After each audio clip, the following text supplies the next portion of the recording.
What is going on, guys, and welcome to the very first video on Juice TCG. With the upcoming store championships, I've decided to showcase my Emerald Steel deck and go over some of the cards I've decided to include. So let's dive right in. So firstly, the one drops that I played were Diablo and Robin Hood. So these, in my opinion, were the best shift targets. Of course, Diablo into probably the strongest card in your deck, the 3-drop Diablo, as well as Robin Hood, who could shift into the 5 cost, which allows you to sing some pretty powerful songs early on. I decided not to include the 1-drop Pegasus because I found that the 5 cost Pegasus wasn't as strong to shift into, especially with a weaker stat line. And I also didn't want to brick on any more 1-drops. So that's pretty self-explanatory here. Let's move on to the 2 cost units. So obviously the heart and soul in the deck is Bucky. Our main game plan is to rip apart our opponent's hand, and obviously establishing Bucky is the main way to do so. I think it's very powerful and very disruptive. Another card that goes very well with the deck, especially with the discard strategy, is the 2-cost Ursula. This is pretty important, especially against certain matchups where if you're on the play, you definitely need to play this. Scout your opponent's hand and rip a key piece. So this could be a 1 jump ahead. It could be on the 6 ink turn against Ruby Amethyst, where you rip the Re-Prepared. Let's move into the 3-cost units now. So of course, Diablo. This is definitely a problem card. Your opponent has to answer this, or else it's just going to generate way too much advantage. I love seeing this card obviously in my opening hand and shifting into it, but you also have to be careful because if you play this at a certain point in the game where they could out it very easily, you kind of end up becoming very far behind. So dropping this, I think, on key turns is very important in terms of actually winning the long game, because just generating card after card with Diablo is super helpful, and you just want to see more and more of your deck and combo pieces. So 4 of these for sure. We're gonna get into some questionable territory now, where I decided to play 4 Aladdin. So I think this card's actually pretty strong, not only for its effect to banish an item, but it being a Floodborn with a 3/3 stat line makes it pretty difficult for your opponents to remove with their removal spells. So I like dropping this a lot. I felt that it was strong. It helped me answer some units, clear tricky items like maybe Fishbone, and just being able to combo this off with Bucky is just super important. Another thing that a lot of people don't know actually is that you can shift Aladdin on top of Aladdin if you discard a location. So sometimes it would be pretty cool if they had a couple extra cards in their hand and you really need to get rid of them, where you would play Aladdin on 3, shift into another Aladdin if you had a location. Of course, this is pretty situational and you need to have the cards in hand, but it is important to know that this interaction does exist and you are able to do so. So that's why I decided for Aladdin. I'm still on the fence about it, and I'm going to continue to try it in my locals. So please, if you guys have any reasoning why I shouldn't play Aladdin, please comment below. Next up, we have the Ursula 3-drop. So this has become a pretty powerful card in my opinion, where you can sing a lot of your removal. And a lot of the time, if I establish Ursula and Diablo, it gives my opponents the choice of which one they need to get rid of. So giving your opponent the choice, I think, is pretty important, because now I'm able to play either with the Diablo or with the Ursula. Whereas if I only put 1 threat, it's pretty easy to answer. So you just have to realize when to drop certain threats at what point in the game. So a lot of the time I'd like to maybe, if I know I want the Diablo to stick, I'd maybe play the Ursula first and then have my opponent maybe brawl it or remove it somehow and then drop the Diablo. And a lot of the time they don't have the answer for the second threat. Next up, I'm playing 3 Jafar. So unlike the Aladdin, I think Jafar is obviously a very strong card where you can, draw more, and it's a body, and it's a Floodborn, but I just don't think that the combat is very necessary right now at this point in the game in terms of the strategy of my deck.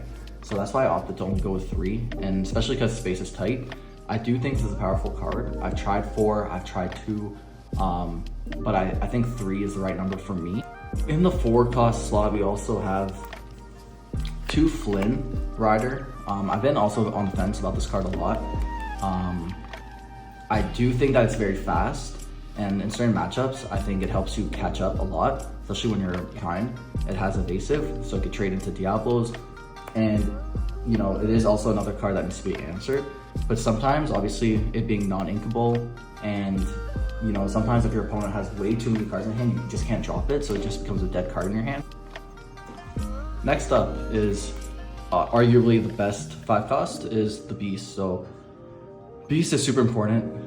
Playing it on curve is really nice. It allows you to draw an extra card.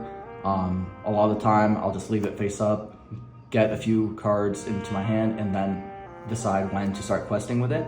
I'll also decide to sing with it a lot too, because it being a 5 cost allows you to sing probably some of your more powerful songs.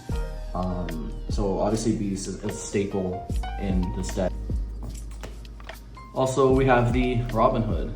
So this is definitely, you know, a good card for sure.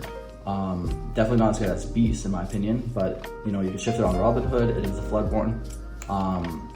And it is a 3/6, which is kind of hard for a lot of decks to get rid of in one turn. So this will stick for sure. I definitely wouldn't cut it.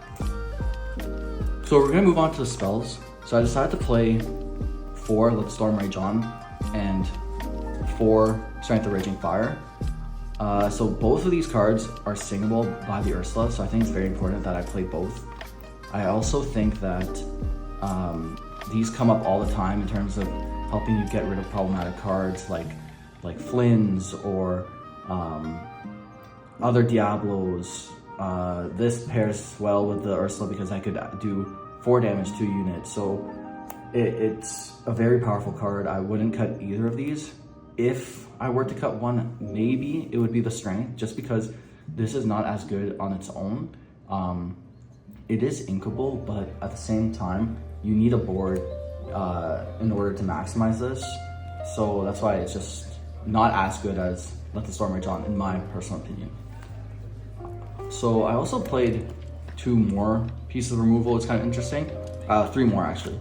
So the Baboons and Zeus. So I found that Zeus I was very on the fence about, just because, you know, it is costly for ink and it's uninkable. So being able to, you know, having it in hand is not the greatest, but you can sing it with some of your units, and it does help you deal with the castle against the Ruby Amethyst match. So I'm just trying it out for now. We'll see how it goes. I also decided to play 2 Baboons because I just enjoy like having the removal. I just want to be able to deal with certain threats when they come up.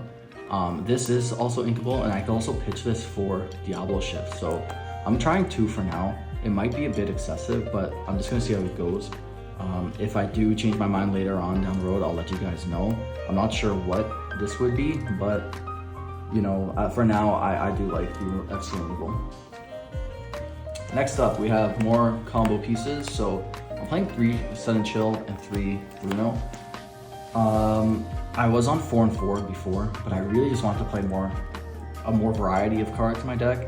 And a lot of the time, Sudden Chill becomes dead if they obviously have no cards in their hands. So I decided to play 3 and 3. Although Bruno is very powerful and helps you deal with, you know, things like Tamatoa, I did think that I just wanted to see other cards where I wouldn't have to combo off so much. And, you know, although this is inkable, which is great, I just felt that 3 was a good number for me.